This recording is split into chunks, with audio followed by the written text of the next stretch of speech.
Namaskar to all.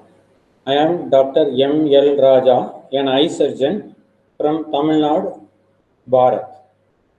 I am the member syndicate of this prestigious Bharatidasan University, Tiruchirappalli, Tamil Nadu state. In this session, I will discuss about the astronomical evidence of date of Mahabharata war.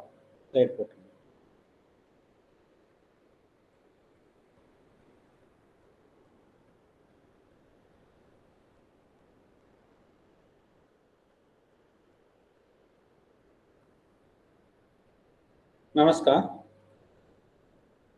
Yes. This is my phone number. Anybody want to contact? This is my mail ID mlrsrikrishna@gmail.com. They can contact me. When we say the date of Mahabharata war, it is based on astronomical evidence described within the text of Mahabharata of Vedavyasa.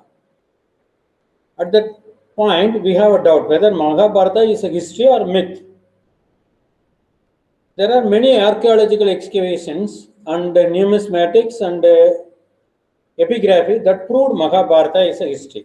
For example, Dwaraka in Gujarat state, the marine archaeology and the study, underwater study was carried out, and it revealed the structures below 6 meters below the modern sea level showed a larger city under sea near Bet Dwaraka. The pottery and walls are found to be 1600 BCE under thermoluminescence method. Unfortunately, it has not been proceeded further. Then Hastinapura, the capital of Kuru Pandava kingdom. Dwaraka is the capital of Sri Krishna. This is Hastinapura, the capital of Kuru kingdom in Uttar Pradesh state near Meerut on the west bank of Ganga river. There is a Vidura palace. Many mounds, 50 to 60 feet high, 4 furlong length. There are many iron objects, more than 135 iron objects, arrows, spearheads, etc. has been found out. And the painted graveware found to be of 2800 BCE old, that is more than 4800 years before present. And Draupadi kitchen and Draupadi ghat, where copper utensils, iron seals, and gold ornaments, etc., were found out, and their date is 3000 BCE, more than 5000 years before present. These are preliminary studies. And Vishnu Purana mentions there was a flood in Ganga during the reign of King Nisaknu, the sixth king from Parikshit. Hence, the capital was shifted to Kausambi. That is about 150 to 175 years from the date of Mahabharata war. And Kurukshetra in Haryana state, where the Mahabharata war was fought, there are many iron arrows, spearheads were found out, and the preliminary date is 3100 BCE by thermoluminescence test. Thermoluminescence test is carried out because of the electrons emitted as photons during the second time heating. When the pottery are first manufactured, it will be heated. At the time, electrons will be emitted as photons. All electrons were lost. After that, during the period of its stay in the soil, the electrons are stored, and on second heating, the electrons are released as photons. And we can measure the quantity and quality of that light rays emitted. Based on that, using this formula, we can calculate the date of that these utensils.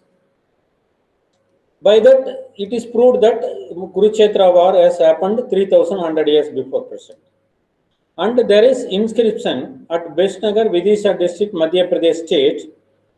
It's a stone column and known as Heliodorus pillar, and its date is 113 BCE, that is more than 2034 years before present.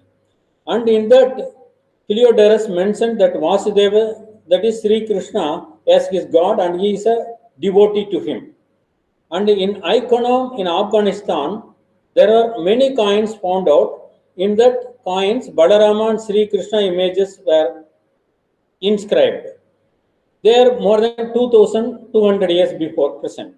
In this first picture, you can see that Balarama with agriculture fluff in his hand, and Sri Krishna with Shambhu and Chakra. that is conch and wheel.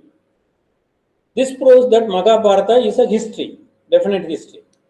And if it is history, let we enjoy the short stories and we learn lessons from that. Why should we bother about the date of Mahabharata?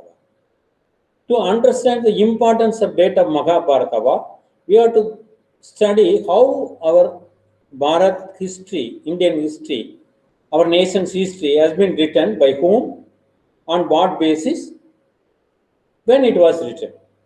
So, if we understand that only, then we can understand the date of Mahabharata war and its importance. Sir William Jones, he was an English judicial officer of East India Company. He came to Bharat in the year 1783 and he started Royal Asiatic Society on 15th January 1784 at Calcutta with a motive of doing research on India. Because he don't know Sanskrit, he did know Sanskrit. Pandit Radhakand, a Sanskrit Pandit, guided him in reading Sanskrit literature, especially Purana. In that course, William Jones found one name, Chandragupta, in the description of Magadha kingdom by Purana. At the very same time, he read the classical literature of Greek. There he found a name Sandracotus. It was mentioned by Megasthenes. Megasthenes was a Greek traveler to Bharat immediately after the period of Alexander of Macedonia. Since Purana stopped describing the chronology of Magadha kingdom before beginning of the Gupta dynasty, William Jones missed that there are two more Gupta period. So he would have done more research. Instead of that, however, he hastily assumed that Sandracotus of Megasthenes might be Chandragupta Maurya. Assuming Sandracotus as Chandragupta is itself questionable, but Jones went ahead to assume it as Chandragupta of Maurya. Hence, the whole thing is full of assumptions and prejudiced concoctions only. William Jones has his own doubt on that. So he himself wrote that it had to be analyzed further. But nobody bothered about it. Colonel Francis Wilford, who came after William Jones, is an English army officer, had taken up this assumption as a proved theory and started propagating it. Then came Horace Raymond Wilson, who know little bit Sanskrit. He accepted it and endorsed it. It was finally sealed by Frederick Max Muller, the German who know little bit Sanskrit, who lived in England around 1850s, and he enthusiastically wrote that Indian antiquities should be pulled down to fit with Greek chronology. We all know that the Greek, Rome, and European calendar are defective. Initially, they thought of 6 months, then 10 months, then 12 months. Even after that, they found some defects, so they keep on changing their calendar and the number of days in a year. But Indian calendar, Bharatian calendar is foolproof. There is no defective, it is absolute and correct. So, what we have to do it, we have to adjust the Greek chronology according to Indian calendar. Instead of that, Frederick Max Muller do the reverse, that is cutting the feet as per the length of shoe. That was happened. Then coming to the reliability of Megasthenes of Indica. The Megasthenes Indica is not extant. A few centuries after, some of the Greek and Roman writers, they quoted some epitomes and quotations from Megasthenes in their writing. These were compiled by E. Swanbach of Bonn, Germany in the year 1846. Nobody knows the script and the language in which Megasthenes wrote it. The unreliability and falsehood of Megasthenes Indica was strongly mentioned by Greek writers like Strabo and Pliny, who lived around 1900 years before. Strabo wrote that these persons who wrote, that is the Greek travelers who wrote on India, were set of liars. In this, Diomachus was first and Megasthenes was second. No faith whatever could be placed on these two. That is the writing of Strabo. Plinius wrote that their writings were not worth to study and they were self-conflicting and incredible. Why they wrote like that?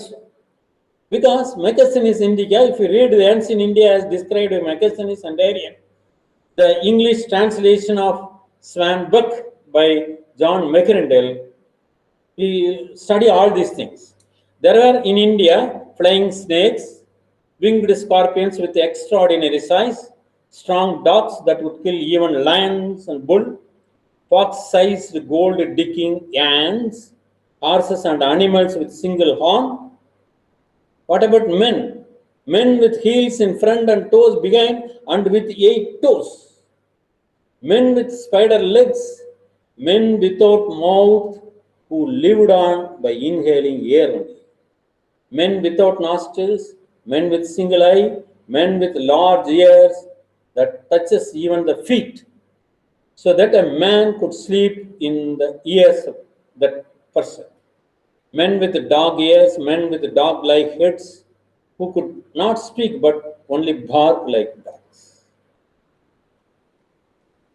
This is the quality of the text. How can we call it as a history text? Megasthenes Indica, though we are studying that Megasthenes came to India in Chandragupta Maurya period, and Chanakya was the guru of Chandragupta Maurya and an all-powerful person, Megasthenes Indica not even one time mentioned Chanakya. Thus, the wrong assumptions and equations of Chandragupta Maurya with Chandragupta becomes the seat anchor of our nation's history. We have seen it is not seat anchor but a cheat anchor. Because of this, our nation's antiquity was reduced by almost 1250 years. Why it has been reduced? It is because of James Ussher chronology. In the year 1654, James Ussher, the Irish archbishop, mentioned that world was created at 4004 BCE, October 23rd. Then it means we got allowed Ice Age and Great Deluge 2000 years, so the human history could not extend beyond 4000 years before present. So we have to give time to Chandragupta Maurya, before that Mahabharata war, and before that Ramayana, and before that Veda. We cannot fit in within 4000 years. So we have to reduce the antiquity of our nation. That was actually happened. So it is not only that, there are many confusions in the writings of our history. We read in the textbooks that Toramana was a Huna king of central Bharat and his son Mikrakula and were contemporaries of Gupta kings. However, Kalhana's Raja Tarangani, a chronicle of Kashmir kings written by Kalhana in the year 1148, Kalhana was the chief minister's son of Kashmir. He mentioned that Toramana and Mihirakula were Kshatriya kings of Gonanda, third dynasty of Kashmir. And Toramana was the younger brother of Kashmir king Hiranya, who was the 84th king from Gonanda III, and Toramana issued coins with his figure on them. Hence, he was imprisoned by Hiranya. Since the Orientalists found some coins issued by Toramana, they concocted a theory that Toramana was a Huna king and assumed Mihirakula as his son. This was the confusion they got done in our history. And there are many omissions. Wherever our country won, it was totally omitted. For example, the omission of King Sukaldev's great victory. Salar Masood, a prince of Veera, attacked our country in the year 1033. What we read in our history, we will read Muhammad of Ghazni in the year 1025. After that, we will read only Ghazni Muhammad of 1190. What happened during these 160 years? Nothing is there in our history book. But those years, the foreign invaders are retaliated by our kings. That was totally omitted. Sukaldev joined with 11 kings. Usually we read that our kings will not join. They will fight with each other. But there, our kings unitedly opposed Salar Masood, and out of the 1 lakh army, only 7 left alive and they went to Iran. Still, we are having Salar Masood's tomb, burial tomb at Bagharaj. and Sugaldev statue at Lucknow, UP capital. Further, there is omission of the great Maratha Empire, which extended from Quetta of Baluchistan of Pakistan to Orissa of Cuttack, and also from Uttarakhand to north to down south Tanjavur. Almost nearly 100 years, but it was totally omitted in the history. Thus, there are omissions, wrong assumptions, and deletions, interpolations that were in the writing of our nation's history. So, our nation's history should be rewritten. It is not only the one reason. Another reason is there is amazing advancement in science and technology. Newer findings in archaeological excavations, epigraphy, copper plates, numismatics, newly developed science of marine archaeology, underwater study with its inundation technology and bathymetric technique, astronomical derivation of dates of ancient events, proper understanding of literary source, geology, cosmology are promising. So, because of these two reasons, the history and chronology of our nation should be reviewed, reanalyzed, and rewritten. Then what could be the correct seat anchor, the base from which we can derive the chronology? Our nation, Bharat, is a very ancient one. Thus, the seat anchor must be a minimum of 5,000 years old one. There must be enough resources and proofs for this seat anchor and also for the chronology of later events from this seat anchor. And it must be a pan-Bharatian event. And if there is any associated event that happened in the proximity of this seat anchor, that is 50 to 100 years within this, it is good. And this incident should be inseparable and ever linked in the life and culture of our people. If we fit this quality, then in our mind, the date of Mahabharata and Kali era beginning will come. Mahabharata war is a pan-Bharatian event. Almost all kings of our nation had participated in. Mahabharata war happened at Kurukshetra, northern part of the nation, and the kingdom in the south, that is Chera Chola Pandya, had participated in it. In the Karna Parva, the 56th Adhyaya totally describes the fight between the Tamil Pandava king with Aswathama, the son of Dronacharya. In the same way, Chola king also participated, and the Chera king supplied food materials to the Pandava army as per the Purananuru, the Tamil Sangam literature second poem. Purana, especially Vishnu, Brahmanda, Matsya, and Vayu, and Srimad Bhagavata describe the chronology of three kingdoms from the time of Mahabharata war. And one is Kuru, since Yudhishthira of Panchapandava, Ikshvaku dynasty in which Rama was born, and in which Gautama Buddha was the 24th prince. Hence, Gautama Buddha's period can be derived. And Magadha kingdom from Mahabharata war up to Andhra Sadhavahana period for 2805 years. Buddha was contemporary to Bimbisara and Ajatasattu of Sisunaga dynasty, and Adi Shankara was contemporary to the Hala king of Andhra Sadhavahana dynasty. So, both of dates can be derived. And Kali Yuga Rajavrittanta, an ancient Sanskrit text, detailed the chronology of Magadha kingdom up to Gupta period, that is 3050 years.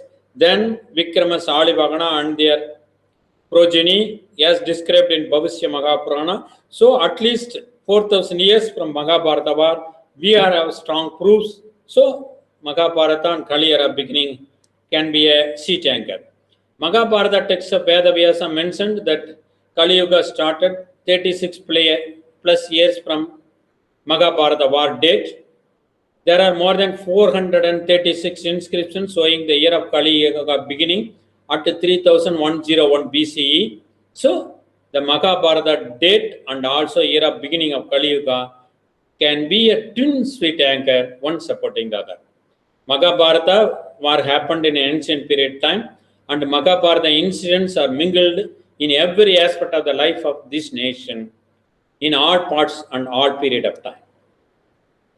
Then, what are all the means of deriving the date of Mahabharata war? One is literature source, Aryabhatta, etc. I will describe briefly later.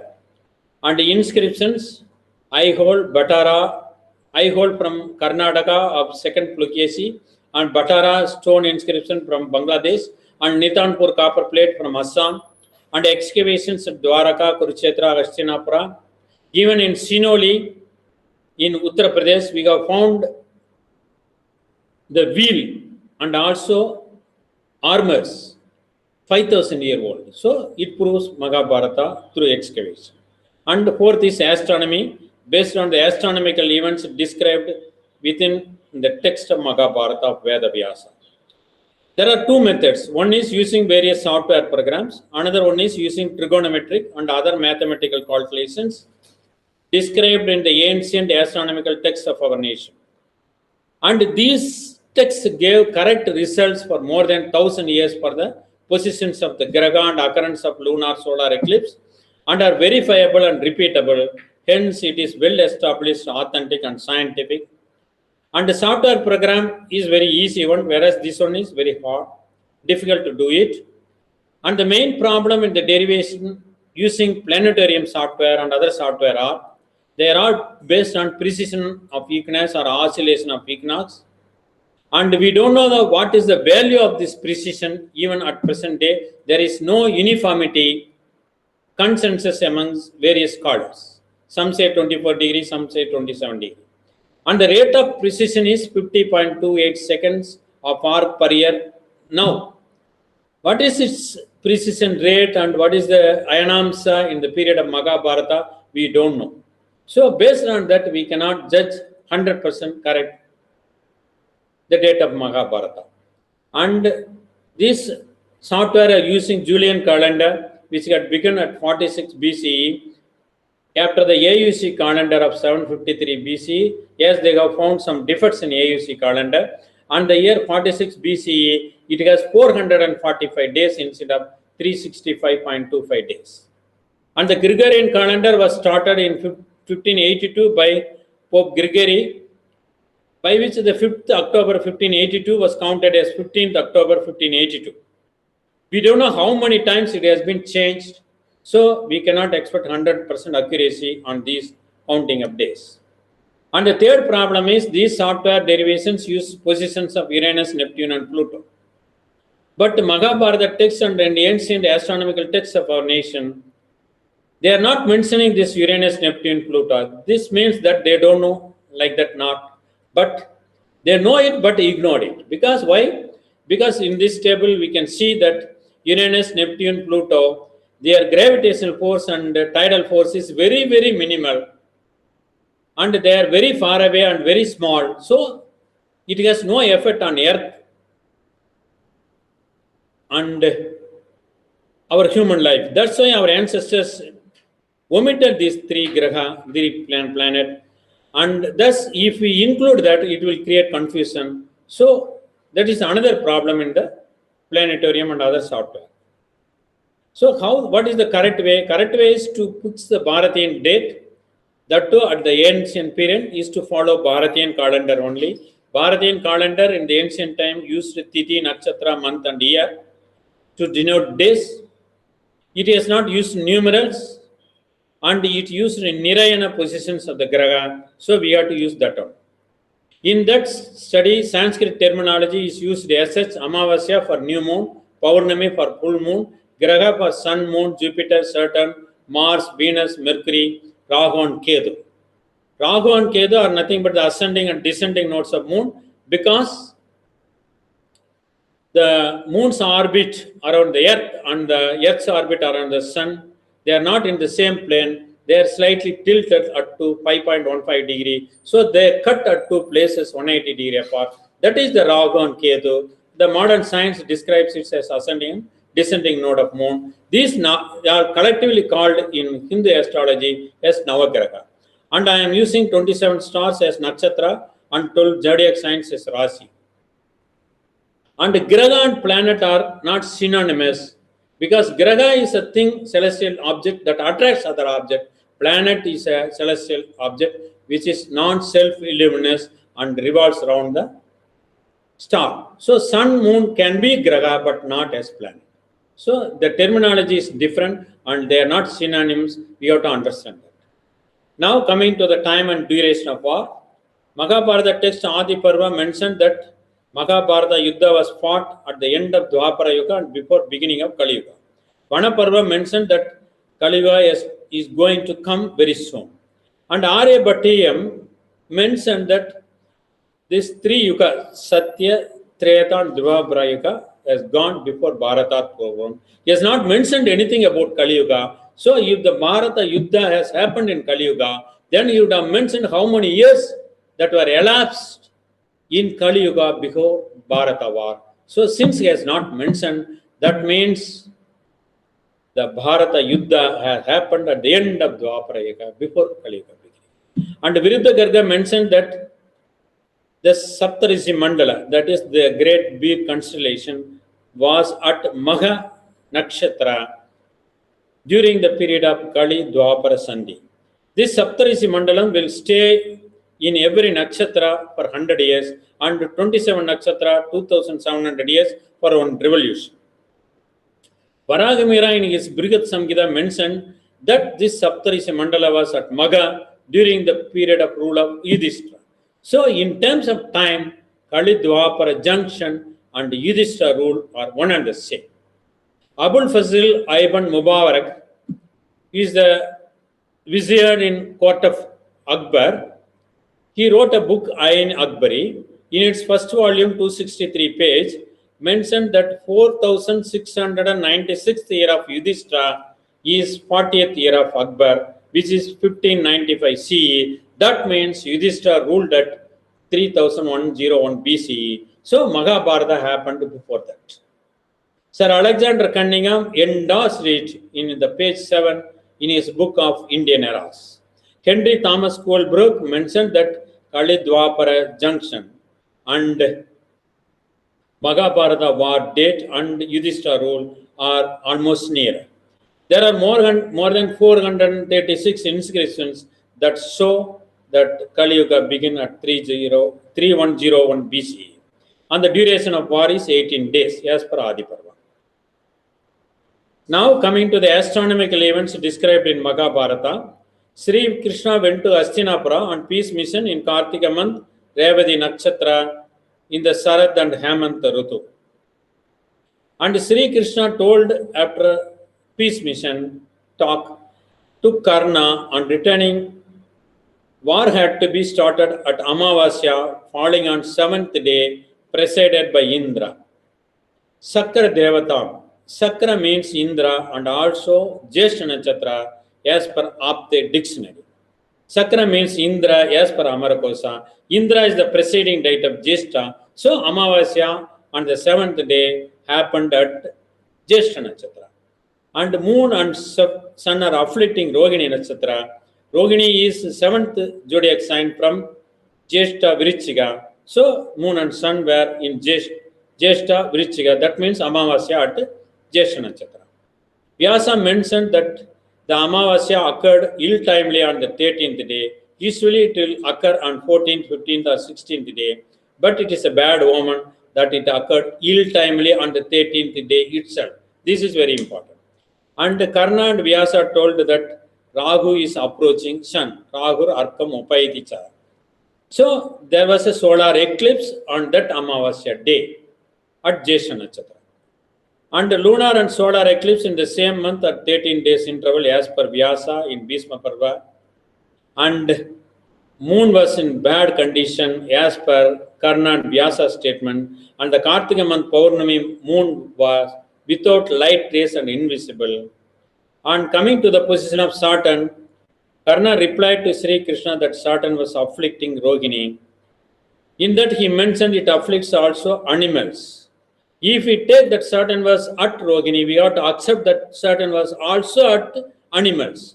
Since Saturn cannot be at animals, in the same way Saturn cannot be at Rohini. Vyasa told Dhritarashtra in the same way that Saturn was afflicting Rohini, and also it afflicts Purva Palguni Nakshatra, Bhagam Nakshatra. Bhaga is the preceding deity of Purva Palguni. Prajapatya is the preceding deity of Rohini Nakshatra. Then coming to the position of Guru and Saturn, this totally contradicts the Saturn at Rohini because Bhishma Parva told that Jupiter and Saturn were nearer to Visakha. Visakhayaha Samipasto Brihaspati Sanai Charau. It is very clear. And coming to the position of Mars, Karna replied to Sri Krishna, having acted cruelly at Jeshta, Mars is praying to be associated and come together with Anuradha. So it is very nearer to and in front of Anuradha. That is the meaning of this. Because Mars cannot go retrograde when Sun is at Jeshta, because it should be at 5 zodiac signs, that is 165 degree away from Sun, then only it can go retrograde. So it is not retrograde. Then Mars and Jupiter, Mars acting at cruelly at Magha and Jupiter at Shravana Nakshatra as per Bhishma Parva. Vyasa told Bhishma that Venus rose upon and imposed Purva Bhadrapada and looked up attentively all round Uttara Bhadrapada. And in Karna Parva, it was mentioned that Jupiter encompasses Rohini Nakshatra. In Karna Parva, it mentioned that 7 Mahagraha starting from Sun are separating and issuing out. This means before that, the 7 Mahagraha are in conjunction. Now coming to the 36 years gap, Gandhar is 36 years, because we know. And Mausala Parva, Yudhishthira had seen bad signs at 36 years.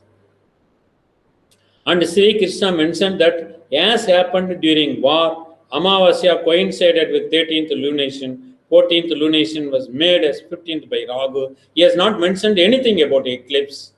And Mausala Parva mentioned that as per the advice of Sri Krishna, Yadava went on to pilgrimage to seashore holy places and started residing at Prabhasa Patana. So, Mausala Parva, first Adhyaya, 7th sloka mentioned that it was after a period of time, further after this 36 years duration, Yadava fought among themselves, that is Kasyachit Tvadakalasya. So, it is not just 36 years, but a few years more than 36 years. Then, coming to the actual derivation, the ancient astronomical texts of Bharat mentioned an epochal year. What is that epochal year? In that year, on the first day of that year, at Shukla Bhaksha, Prathama Tithi, at sunrise, at Ujjaini, the mean positions of the Graha will be given. And we have to count number of days elapsed since that epochal point to the day on which we want mean positions in the year, in the month, in the day. So that calculation is known as Agaragana calculation. This is the formula we are using. And using that Agaragana calculation, we can derive the Madhya or mean positions of the Graha using this formula. After that, we know Madhya position. We have to know Sputa position, that is exact position of the Graha. For that, we have to use 4 corrections. Desandra correction. Desandra correction is nothing but the latitude correction, because the Graha position in the sky will change from place to place. That we know. And Manda correction, what do you mean by Manda correction means? Because all the planets are revolving around the sun and the moon is revolving around the earth, not in a perfect circular pathway, but it's a elliptical pathway, and sun and the earth are not at the center of this elliptical pathway. So because of that, we have to apply Manda correction, and using this formula, sin theta calculation, where r is 3438, because if the length of arc of a circle, if it is equal to the radius of that circle, then it will subtend an angle at 57.2958 degrees of arc. If you convert these degrees into minutes of arc, that will be 3438. That is the value of r. And sin theta is 90 degrees 1, and r sin theta 90 degrees 3438.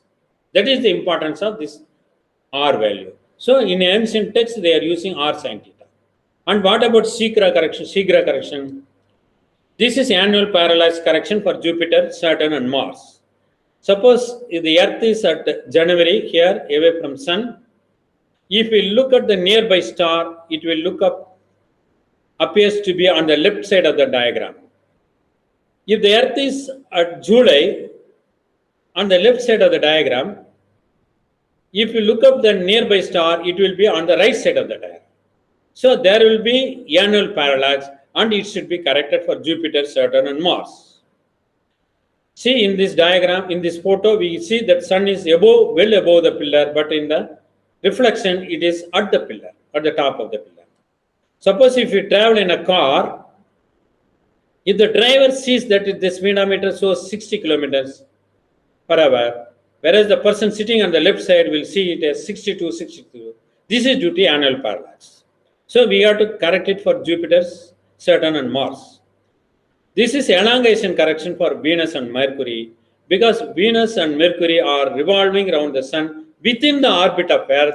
Jupiter, Mars, and Saturn revolves around the Sun outside the Earth's orbit. So there are two different calculations for this because our ancestors used two different calculations for this. This means that they know the heliocentric theory and they know Mercury and Venus are revolving within the Earth's orbit and Jupiter, Saturn, Mars are revolving away from the orbit. Suppose if the Mercury and Venus are within Earth and Sun, it will be in the same longitude of Sun.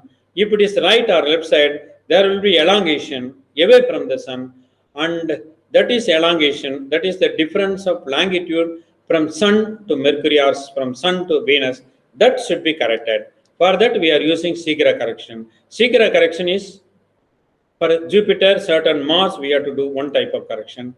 For Venus and Mercury, another type of correction. These are all the things. Here we are using sin theta, cos theta calculations. What is sin theta, cos theta? Because in those days, our ancestors used bows and arrows. Suppose the green line is the sin theta. That is known as Ardhajya. If we extend down to touch the arc of the circle of the arc of the circle down, it will be a straight line. That will be the string of the bow. And this arc of the circle is the bow. And radius is the arrow. From that only they derived sin theta. And sin theta only becomes, jya only becomes sin. And cos theta is kodi jya. And 1 minus cos theta is the utkarma jya. So these calculations and the values of sin theta from 0 degree to 90 degree were given in Surya Siddhanta, which is more than 10,000 years old. So we know all these calculations 10,000 years before itself. Now coming to the fourth correction, that is Bhujandhara correction. What do you mean by Bhujandhara correction? Because of this eccentricity and elliptical orbit of the planets, and also because the Earth is moving in the ecliptic red line, and the celestial equator is the black line. They are not in the same plane but tilted at an angle 23.44 degree. That means the Earth's axis is tilted. Because of that, the absolute midnight and the observed midnight differs. So there is equation of time correction. For that, we have to apply Bhujandhara correction. After applying these four corrections, we have to follow these four procedures and we can get the exact position of the graha.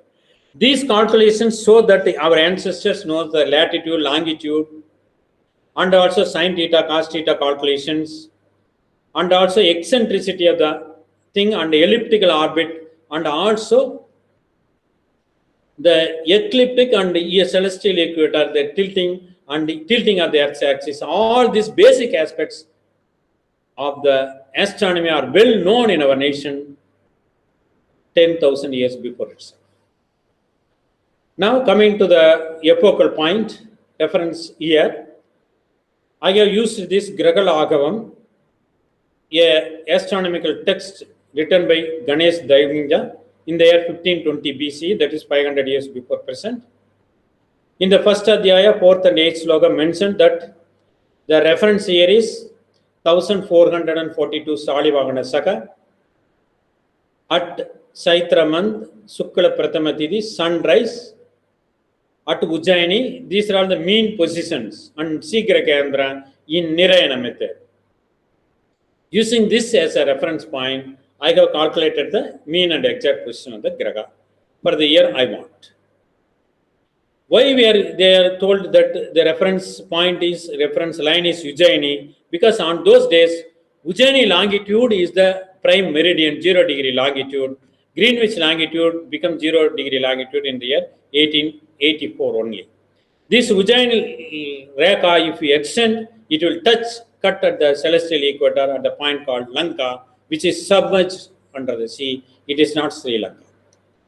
Then I have analyzed for 2301 years, that is 4301 BCE to 2000 BCE, and that year I have taken Rahu's position at Jyeshtha or very nearer to Jyeshtha, because Rahu is the ascending node of moon and it will revolve 360 degree in 18.6 years. Surya Siddhanta and Aryabhatiya and the modern estimation, everything is 18.6 years and it revolves in the reverse direction. That was also given in our ancient astronomical texts. So, in what year? Because Sri Krishna and Vyasa and Karna told that Amavasya was at Jyeshtha Nakshatra and there was solar eclipse. So, Rahu should be at Jyeshtha or very near to Jyeshtha. So, in what all the years it is satisfied, that years alone picked up. After that, in that year, sun and moon position on Kartika Amavasya day at Jyeshtha Nakshatra is picked up. So, if satisfied, then the positions of other Graha, that is Saturn, Jupiter, Mars, Mercury and Venus, their positions are derived. If they satisfied the description within the Mahabharata test, then the occurrence of lunar and solar eclipse, that also applied. If everything is satisfied, that year is taken as the year of Mahabharata. By trial and error method, it is calculated. Then coming to the result.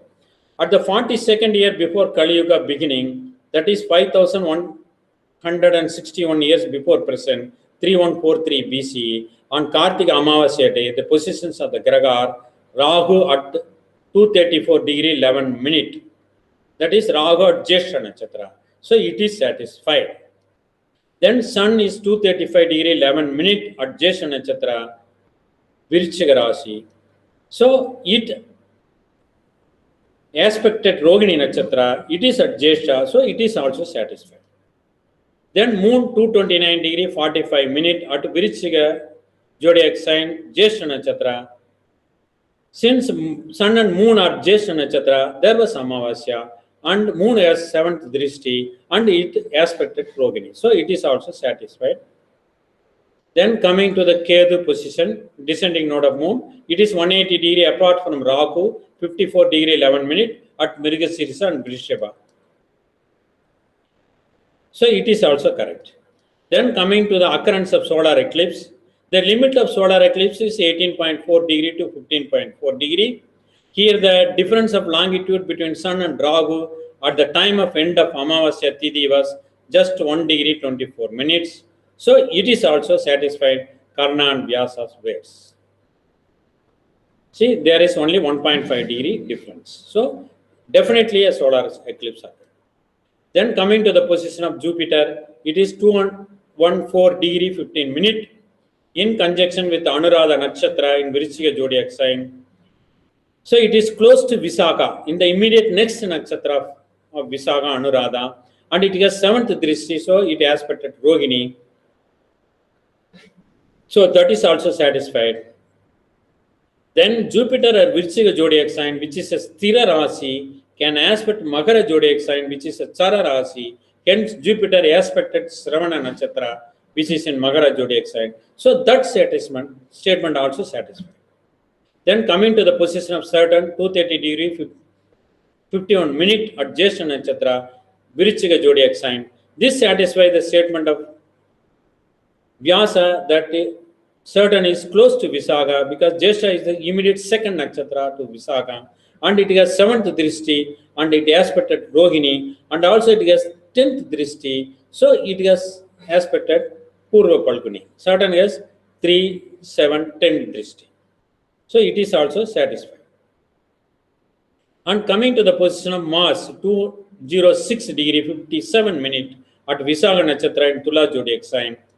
It satisfies the Karna statement that Mars is approaching in a friendly manner to Anuradha, and Anuradha, from Anuradha it is only 6 to 7 degree away from Mars, from Anuradha, and it has 4, 7 and 8 Drishti. From 4th Drishti it afflicted Shravana Nakshatra, which is in Makara zodiac sign, so that is also satisfied.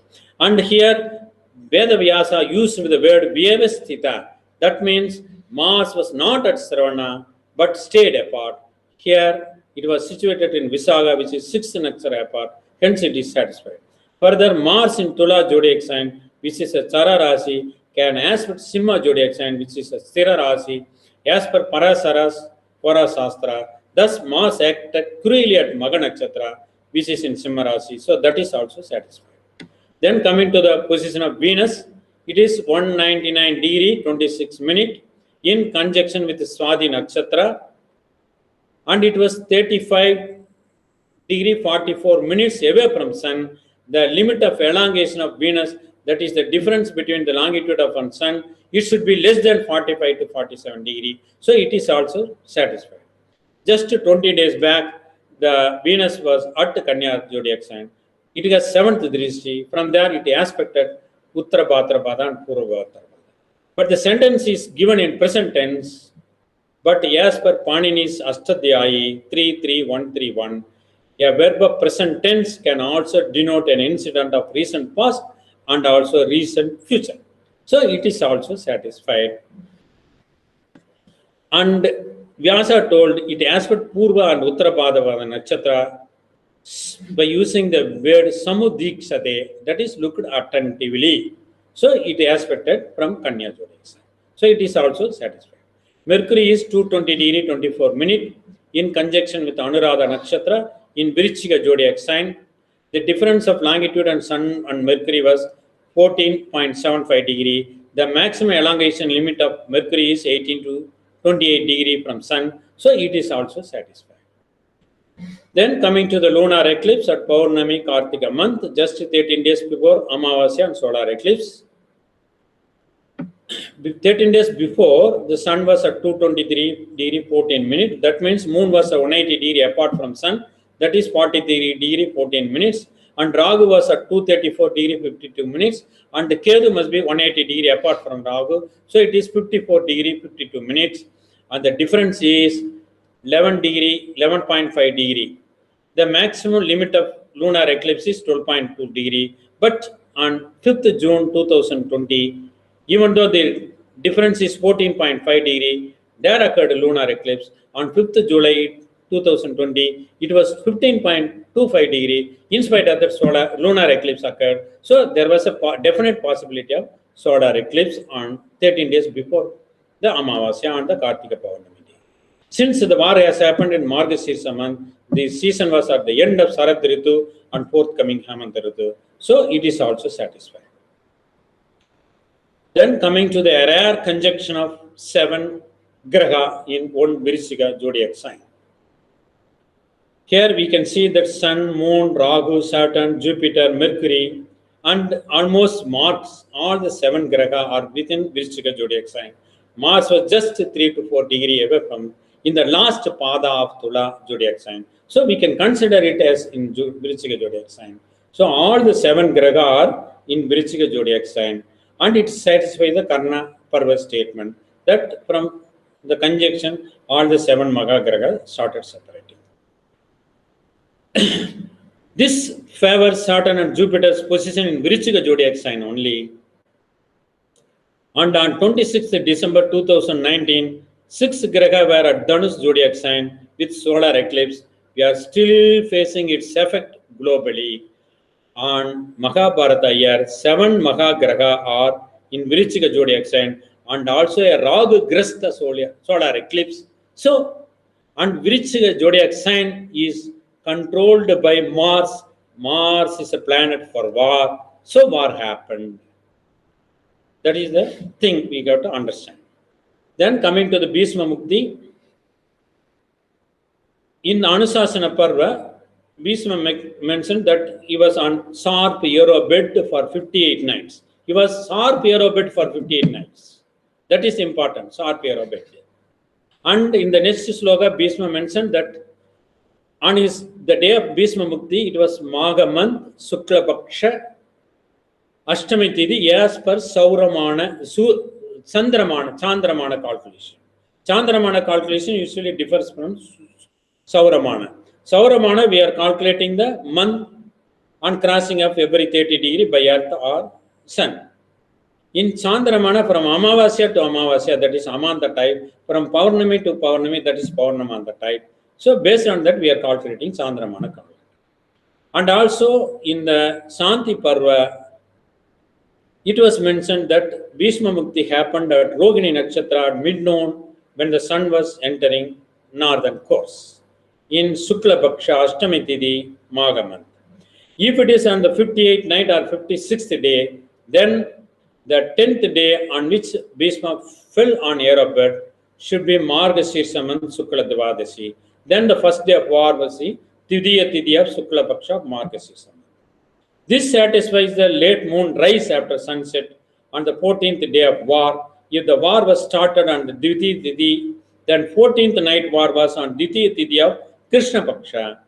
Here sunset was at 5:25 p.m. because it is Kurukshetra, it is because it is Margashirsha month. So sunset was very earlier and twilight had gone by 6 p.m. So moon rose at 7:45 p.m. Thus there was fight for 1 hour in the dark. After that, because of darkness, they stopped the war and moon rose after Muhurta, that is 48 minutes. So it is also satisfied. And calculation of Amanta and Purnamanta month will give the same result. Purnamanta starts 15 days before, from the next day of Purnami, and Amanta month starts on the next day of Amavasya. Only the name of month for these first 15 days changes. The rest of the calculation will be the same. Then coming to Balarama's Saraswati River Tirtha Yatra, Sloka in Salya Parva, 2 sloka mentioned. One sloka mentioned that Balarama started his holy journey on Anuradha Nakshatra. Maitra Nakshatra, Maitra is the preceding deity of Anuradha Nakshatra. Another sloka mentioned that he spent 42 days in his holy journey and he started in Pusya and returned on Sravana. He has not mentioned the word Nakshatra again. So the meaning of the derivation from these 2 sloka are Balarama started his holy journey on Anuradha Nakshatra after the famous division of Sri Krishna army by Sri Krishna between Arjuna and Duryodhana. That is well before 6 to 8 days before Sri Krishna's peace mission started at Revati Nakshatra Kartika month, and visited Sri Krishna and Pandava at Upapaleva to know the result of the peace mission. Since it was a failure, Balarama continued his journey, departing from Sri Krishna and Pandava in the Pusya Nakshatra and rejoined them on hearing. That is Sravana. Sravana means, primary meaning of Sravana word is hearing, the act of hearing and ear. The Sravana Nakshatra got that name because on that Nakshatra we have to hear good things. We have to learn good things. So Sravana means hearing. He heard the fight of his Sisya Gada Yuddha from Narada, and hearing that he returned to Kurukshetra. So it is well fit that Anuradha Nakshatra to 18th day war is 42 days.